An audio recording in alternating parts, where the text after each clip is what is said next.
Mae dim byd gwell gyda dished y de, ond bisgïen, ys e? A dim bisgïen cyffredin mae hon, dwi ddim yn un caled, ond ni'n meddwl gyda tair heinen.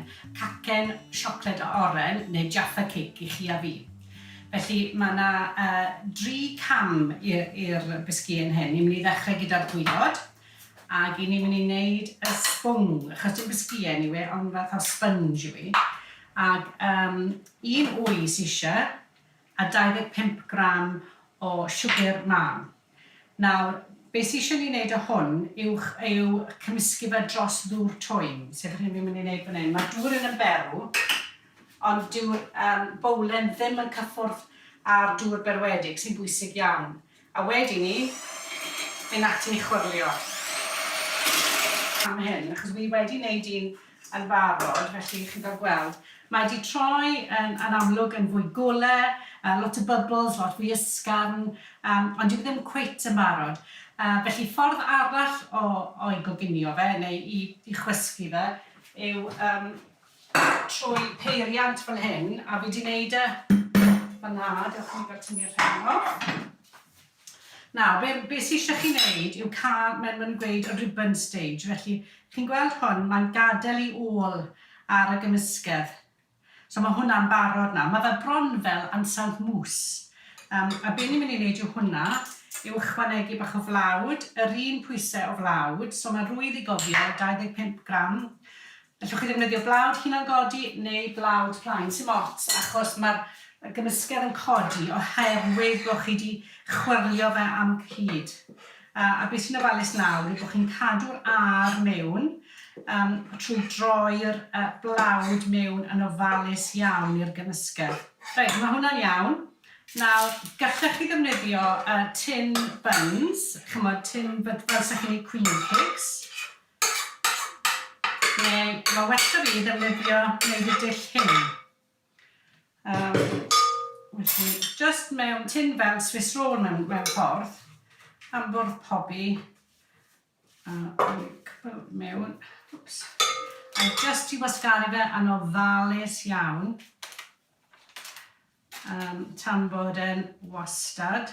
Mae hwn yn cael ei bobi ar res 160, 94, dim ond am ryw 8 munud, sy'n eisiau lot amser na fe. Mae'n gacen, fel chi'n gweld, heb frasted, os yw'n menyn yn y gacen hyn. Just y 3 cynwysyn hyn.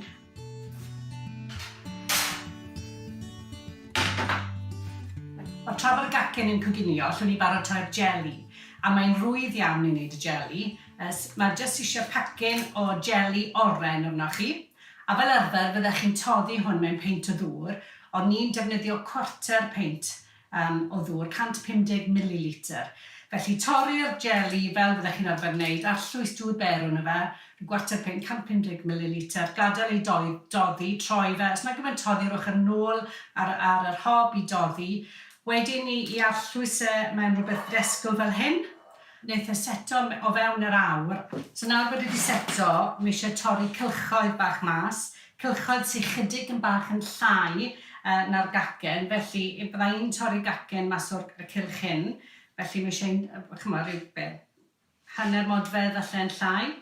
Ac wedyn ni just defnyddio torwr i dorri fe mas. Mae gacen y barod newydd o'r mas o'r ffwrn, a fel chi'n gweld, mae wedi troi neiredd, codi ychydig bach, dim gormod, so ni moyn i godi gormod, a wedyn gadael iddi oeri, a wedyn i chi'n barod i dorri'r cylchoedd mas. Nawr, wi wedi wneud rhai o flaen llaw fan hyn. Reit, cam nesaf nawr, yw ni'n mynd i roi tyma bach o marmalade oren, just rhyw hanner llwyed, cwarter llwyed bach ar bob un. Ac wedyn ni y jeli, y cylch bach na o jeli arno fe, yna fyna. A beth sy'n digwydd fan hyn yw'r mae'r jeli mynd i stico'r marmalade. Os chi'n rhoi jeli ar ben unan, dyw e ddim yn dueddol o stico at y gacen. Felly mae rhaid o fi fan hyn. Nawr i ni'n barod i roi chocolate dros i benne. A mae da fi chocolate tywyll fan hyn wedi toddi. A just mater o arllwys hwnna dros bob cacen. A dyma rhai nes i'n gynt. Maen nhw'n seto ac barod ar gyfer y dished y de yna.